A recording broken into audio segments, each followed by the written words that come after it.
क्या यही है बिहार की स्वास्थ्य व्यवस्था, जब बेहोश बुजुर्ग को घसीटते हुए अस्पताल ले जाने की तस्वीर ने खोल दी सिस्टम की पोल।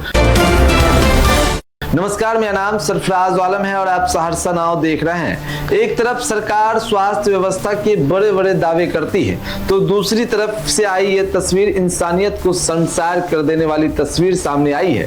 यह तस्वीर सिर्फ एक अस्पताल की बदहाली नहीं दिखाती, बल्कि उस सिस्टम की सच्चाई बयां करती है जिसके भरोसे करोड़ों लोग अपनी जिंदगी बचाने की उम्मीद रखते हैं। तस्वीर बिहार के सुपौल जिले के राघोपुर रेफरल अस्पताल की है, जहां एक बेहोश बुजुर्ग को स्ट्रेचर पर नहीं बल्कि हाथ पैर पकड़कर घसीटते हुए इमरजेंसी वार्ड तक ले जाया गया। जी हां, जिस अस्पताल में जिंदगी बचानी जानी चाहिए थी, वही जिंदगी को फर्श पर घसीटा जा रहा है। तस्वीर इतनी दर्दनाक है कि देखने वाले का दिल कांप गया। 65 वर्षीय जगदीश मुखिया, जो जमीनी विवाद में हुई मारपीट में गंभीर रूप से घायल हो गए थे, उन्हें इलाज के लिए उनकी बेटी विभा देवी राघोपुर रेफरल अस्पताल लेकर पहुंची, लेकिन अस्पताल पहुंचते ही उन्हें इलाज नहीं बल्कि बदइंतजामी मिली, संवेदनहीनता मिली और मिला सिस्टम का बहरम चेहरा। परिजनों का आरोप है कि अस्पताल में न समय पर डॉक्टर मिले, न स्ट्रेचर की उचित व्यवस्था, न ही मरीज को बेड दिया गया।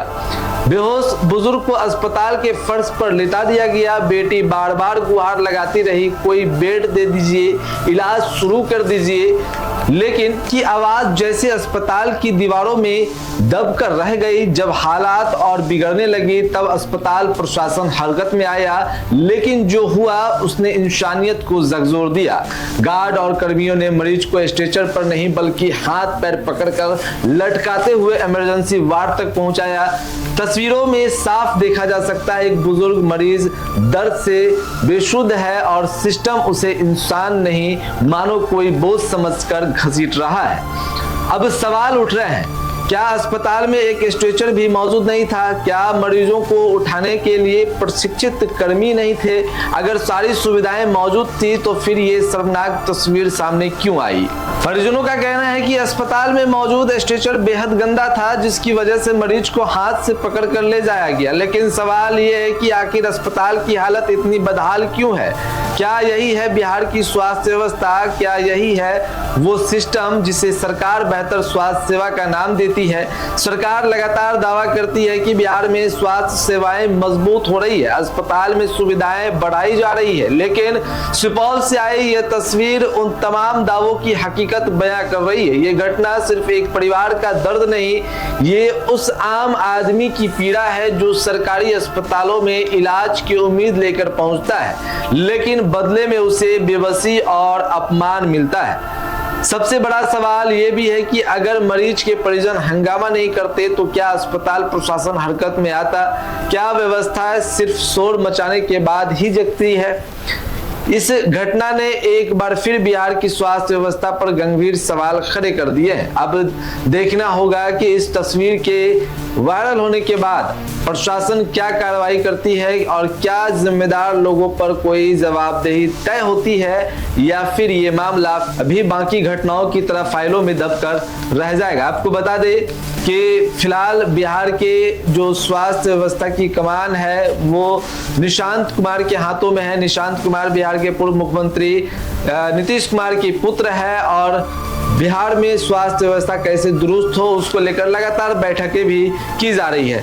दावा किया जा रहा है कि बिहार में स्वास्थ्य व्यवस्था की जो स्थिति है वो काफी बेहतर होगी, उस पर जो काम है वो किया जा रहा है। लेकिन कैमरे पर कैद हुई यह तस्वीर सिर्फ एक खबर नहीं बल्कि सिस्टम के चेहरे पर लगा वो दाग है जिसे शायद लाख सफाई के बाद भी मिटाया नहीं जा सकता। कौन विवाद में मार हुआ था?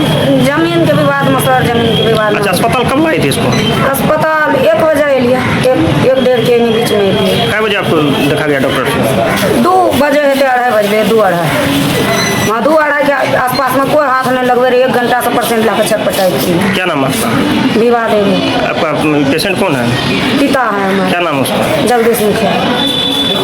वहाँ से कैसे लाए यहाँ पे? सिटी से लाए थे सर, कोई गाड़ी वाला इमरजेंसी में लड़े, झंझट में कोई ना आए थे, हम सिटी से लेकर आए। अस्पताल में जो है उठा के लाए, इमरजेंसी में कौन चीज़ लाए? इमरजेंसी में वहाँ से लाए थे हम बोले थे तब आने थे कंप्यूटर और उठा करके गार्ड साहब और पकड़ करके। बाद में आने थे जब हल्ला खुला हम बोल रहे हैं तब आने। बाद में लाई। हाँ तब बाद में आने। ऐसे ही तमाम छोटी बड़ी खबरों को देखने के लिए आप बने रहें सहरसा नाउ के साथ। अगर आपने हमारे YouTube चैनल को अब तक सब्सक्राइब नहीं किया है तो जल्द सब्सक्राइब कर लीजिए। फेसबुक पेज के माध्यम से देख रहे हैं तो फेसबुक पेज को भी लाइक कीजिए, शेयर कीजिए। धन्यवाद।